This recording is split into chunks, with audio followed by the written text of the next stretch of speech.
نحمده ونصلي ونصلي على رسوله الكريم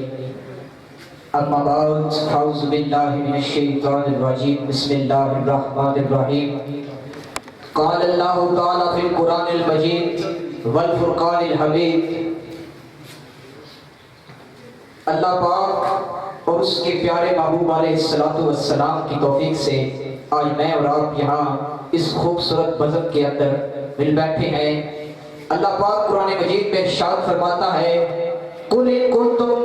تُحِبُّونَ اللَّهَ فَاتَّبِعُونِي يُحْبِبْكُمُ اللَّهُ صدق اللہ العظیم صدق رسولہ النبی الکریم۔ میرے معزز سامعین گرامی اور اساتذہ اکرام، السلام علیکم۔ آج جس موضوع پر مجھے لب کشائی کرنے کا موقع ملا ہے اس کا عنوان ہے عشق رسول مومن کی میراث ہے۔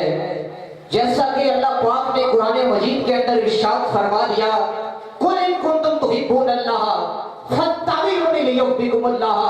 جس کا معنی اور مفہوم یہ ہے کہ اللہ پاک قرآن مجید کے اندر ارشاد فرماتا ہے کہ اے نبی کریم حضور صلی اللہ علیہ وآلہ وسلم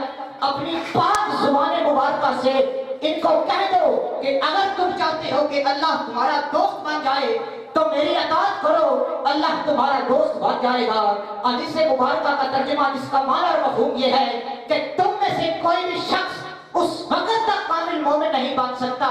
جب تک کہ وہ اپنی آل اولاد، ماں باپ، بہن بھائی، یہاں تک کہ تمام جہانوں سے بڑھ کر رسول اللہ صلی اللہ علیہ وآلہ وسلم سے محبت نہ کر لے۔ تو میں یہاں ایک مصرع بیان کروں گا، نماز اچھی، روزہ اچھا، حج اچھا، زکوٰۃ اچھی، نماز اچھی، روزہ اچھا، حج اچھا، زکوٰۃ اچھی، میں باوجود اس کے مسلمان ہو نہیں سکتا نہ جب تک کٹ مروں میں خواجہ بطحا کی عزت پر، نہ جب تک کٹ مروں میں خواجہ بطحا کی عزت پر۔ خدا شاہد ہے کہ کامل میرا ایمان ہو نہیں سکتا۔ حضور صلی اللہ علیہ وآلہ وسلم کے ایک صحابی جن کا نام حضرت ذوالخویصر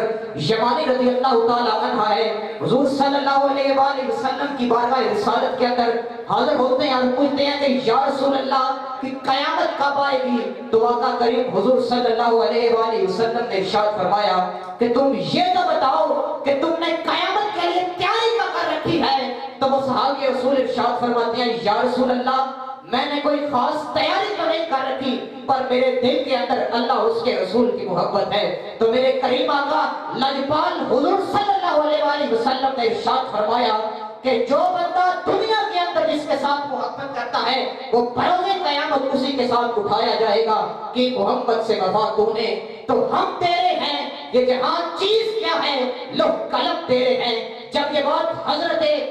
انس رضی اللہ تعالی عنہ تک پہنچی تو حضرت انس رضی اللہ تعالی عنہ فرماتے ہیں کہ میں اللہ سے بھی محبت کرتا ہوں، اللہ کے رسول سے بھی محبت کرتا ہوں، اللہ اس کے رسول کے صدیق و عمر سے بھی محبت کرتا ہوں۔ میرا یہ کامل ایمان ہے، میرا یہ عقیدہ ہے کہ میں بروز قیامت انہی کے ساتھ اٹھایا جاؤں گا۔ اسی طرح حضور کے ایک صحابی جن کا نام حضرت ابوبکر صدیق رضی اللہ تعالی عنہ ہے، جب وہ حضور صلی اللہ علیہ وآلہ وسلم کے پاس بیٹھے تھے، حضور صلی اللہ علیہ وآلہ وسلم نے ان کو ایک انگوٹھی دی اور کہا جاؤ ابوبکر اس کے اوپر لا الہ الا اللہ لکھوا کر لے آؤ۔ جب آپ وہ انگوٹھی لے کر سنار کے پاس پہنچے تو آپ نے کہا اس کے اوپر لا الہ الا اللہ لکھ دو، پر صدیق کے عشق نے یہ بات گوارا نہیں کی کہ وہ اللہ کو اس کے یاد سے جدا کر سکیں۔ تو حضرت ابوبکر صدیق رضی اللہ تعالی عنہ نے کہا کہ تم اس کے اوپر لا الہ الا اللہ محمد رسول اللہ لکھ دو۔ تو جب آپ وہ لکھوا کر انگوٹھی حضور صلی اللہ علیہ وسلم کی بارگاہ رسالت کے اندر پہنچے تو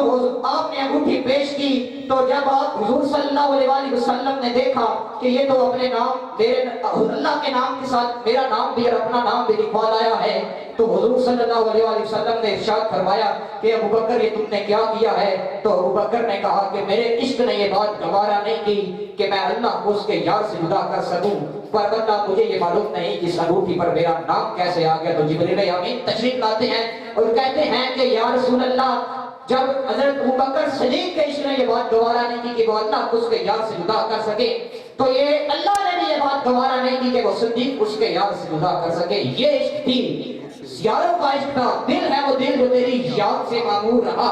دل ہے وہ دل جو تیری یاد سے معمور رہا، سر ہے وہ سر جو تیرے قدموں پہ قربان گیا، سر جو تیرے قدموں پہ قربان گیا۔